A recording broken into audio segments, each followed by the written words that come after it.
Assalamualaikum warahmatullahi wabarakatuh. Saya Mary Aryani dari Pendidikan Biologi 2017.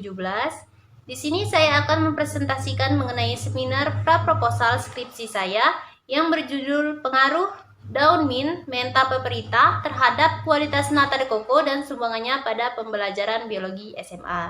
Yang pertama itu latar belakang. Banyak kita jumpai penjual di pasar yang membuang air kelapa dengan percuma, sehingga dapat mencemari lingkungan berhubungan dengan kesuburan tanah. Air kelapa sangat baik diolah sebagai produk bioteknologi konvensional.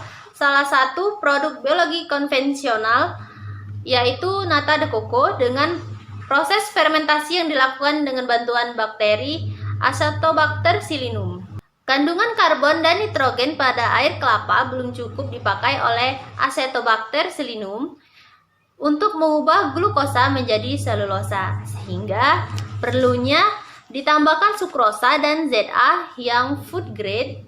Tetapi kebanyakan masyarakat menganggap bahwa penggunaan ZA non-food grade atau pupuk urea hal yang biasa, bahkan tidak memperhatikan dosis pemakaian yang sesuai, sehingga dikhawatirkan penggunaan pupuk urea mencemari produk nata. Oleh karena itu, untuk mengatasi permasalahan tersebut diperlukan sumber nitrogen alternatif bahan alami.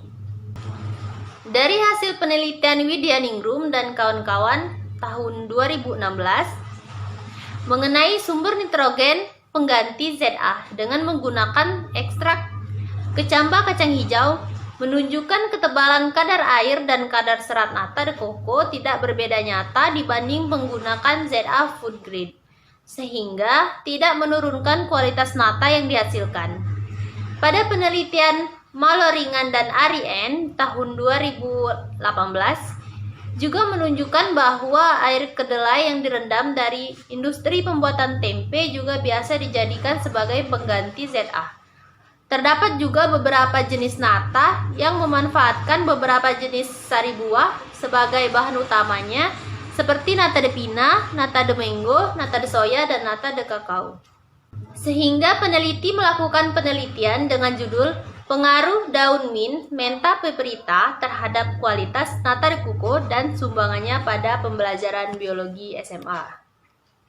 Adapun rumusan masalah pada penelitian ini yaitu bagaimana pengaruh ekstrak daun mint terhadap kualitas nata de coco, kemudian berapa konsentrasi ekstrak daun mint yang paling optimal di antara perlakuan lainnya yang menghasilkan kualitas nata de coco yang terbaik. Yang ketiga, Acetobacter psillinum yang digunakan berasal dari lab biologi FKIP Unsri. Batasan masalah pada penelitian ini, yang pertama itu ada daun mint yang sudah tua dengan diameter kurang lebih 2 cm yang dihancurkan dan diambil filtratnya.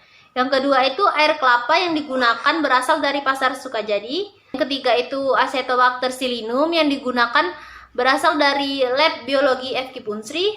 Dan yang keempat itu kualitas ditentukan berdasarkan ketebalan nata, kadar serat nata, rendaman nata, dan tingkat kesukaan konsumen terhadap rasa, tekstur, dan warna nata.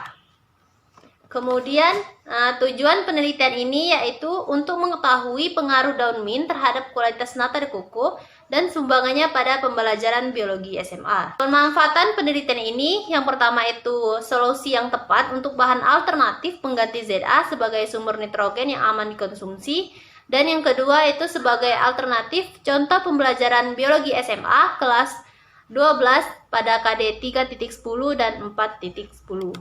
Hipotesis pada penelitian ini ya di mana H0-nya pemberian filtrat daun mint berpengaruh tidak nyata terhadap tebal nata de coco, kadar serat, rendaman, dan tingkat kesukaan konsumen. Dan H1-nya pemberian filtrat daun mint berpengaruh nyata terhadap tebal nata de coco, kadar serat, rendaman, dan tingkat kesukaan konsumen. Metodologi penelitian di mana tempat dan waktunya di Sukajadi, Kecamatan Talang Kelapa, dan penentuan kadar seratnya dilakukan di lab biologi FKIP Unsri Indralaya. Penelitian ini dilaksanakan pada bulan Juni hingga Juli. Adapun variabel penelitian ini yaitu variabel bebas dan variabel terikat, di mana variabel bebasnya berupa konsentrasi filtrat daun mint dan variabel terikat berupa ketebalan nata, kadar serat nata, rendemen nata, dan tingkat kesukaan konsumen terhadap nata, warna, dan tekstur. Nah, adapun alat dan bahan seperti yang dilihat pada PPT. Kemudian metode penelitian, metode yang digunakan pada penelitian ini yaitu metode eksperimen dengan rancangan acak lengkap atau RAL dengan 5 perlakuan dan 5 kali pengulangan. Uji pendahuluan dilakukan untuk menentukan kisaran konsentrasi bahan uji yang dapat meningkatkan kualitas nata de coco dan kemudian digunakan sebagai patokan dalam pengujian akhir. Nah, pada penelitian ini dibuat dengan 5 konsentrasi yaitu 0%, 10%, 25%, 50%, dan 75%. Masing-masing perlakuan ditambah dengan media pembuatan nata setelah 14 hari fermentasi, kemudian dilakukan pengukuran ketebalan nata. Kemudian hasil uji pendahuluan ini akan menjadi patokan pada uji sebenarnya. Kemudian prosedur penelitian, yang pertama itu pengambilan daun mint, di mana yang digunakan yaitu daun yang sudah tua, yang berwarna hijau, dan yang kedua itu memisahkan tangkai daun dengan helai-helai daunnya. Prosedur pembuatannya itu daun mint diekstrak dan disaring, diambil filtratnya, dan kemudian menjadi kontrol awal yaitu 100%. Kemudian pembuatan nata de coco seperti pada slide. Bagian alir pembuatan ekstrak daun mint dan nata de coco. Yang pertama itu daun mint di blender dan diekstrak, kemudian disaring untuk mengambil filtratnya dan dilakukan pengenceran sesuai dengan perlakuan masing-masing.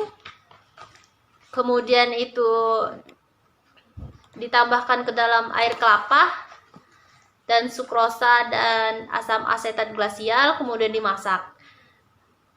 Setelah itu dimasukkan ke wadah fermentasi dan kemudian diberi bakteri Acetobacter pseudomonas dan dilakukan fermentasi selama 14 hari. Kemudian penentuan ketebalan nata. Lembar nata akan diukur ketebalannya menggunakan jangka sorong. Kemudian pengukuran itu dilakukan dengan mengukur tebal lapisan atas nata hingga lapisan bawah nata. Kemudian penentuan kadar serat nata dan penentuan rendemen nata seperti pada slide dihitung dengan rumus berikut. Uji organoleptik yaitu suatu cara untuk mengetahui mutu suatu produk yang dihasilkan, di mana akan dihitung menggunakan rumus pada slide tersebut. Kemudian analisis data yaitu dengan cara membandingkan F-table pada uji taraf 5% dan 1%. Jika F hitung lebih besar dari F-table 5%, maka dinyatakan perlakuan memberikan pengaruh nyata dan diberi tanda bintang 1. Dan jika F hitung kurang dari F-table 5%, maka dinyatakan perlakuan memberikan pengaruh tidak nyata dan diberi tanda TS. Dan jika F hitung lebih besar dari F-table 1%, maka dikatakan perlakuan memberikan pengaruh yang sangat nyata dan diberi tanda bintang 2. Kemudian dihitung menggunakan koefisien keragaman seperti pada slide.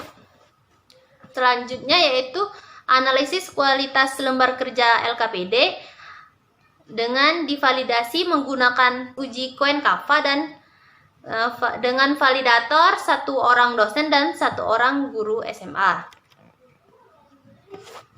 Baiklah, itu saja yang dapat saya sampaikan. Apabila ada salah-salah kata, saya mohon maaf. Kepada Allah saya mohon ampun. Wabillahi taufiq wal hidayah. Wassalamualaikum warahmatullahi wabarakatuh.